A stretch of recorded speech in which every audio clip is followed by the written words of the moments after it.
ఖమ్మం జిల్లా కుసుమంచిలో మంత్రి పొంగులేటి శ్రీనివాసరెడ్డి పలు అభివృద్ధి పనులకు శంకుస్థాపన చేశారు. ప్రజలందరూ కష్టపడి తెలంగాణలో ప్రజా ప్రభుత్వం తెచ్చుకున్నారని మంత్రి పొంగులేటి అన్నారు.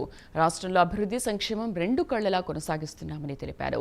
రాష్ట్ర ఆర్థిక పరిస్థితి బాగోకపోయినా ఎన్నికల సమయంలో ఇచ్చిన హామీలను అమలు చేస్తున్నామని ఆయన తెలిపారు. ఇందిరమ్మ ప్రభుత్వంలో సన్న వడ్లకు మద్దతు ధరతో పాటు 500 బోనస్ ఇస్తున్నామని ఆయన అన్నారు. అర్హులైన ప్రతి ఒక్కరికి ఇందిరమ్మ ఇళ్లు ఇస్తామని స్పష్టం చేశారు.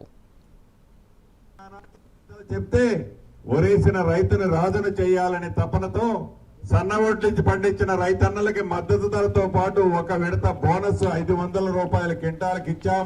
ఇంతకు ముందే కలెక్టర్ గారికి చెప్పాం. పెద్ద ఎత్తున ధాన్యం సేకరణ కేంద్రాలను కూడా ఏర్పాటు చేసి సన్న వడ్లకి మద్దతు ధరతో పాటు బోనస్ కూడా ఈ ప్రభుత్వం ఇచ్చే కార్యక్రమాన్ని చేపడుతుందని చెప్పడానికి సంతోషిస్తున్నాను.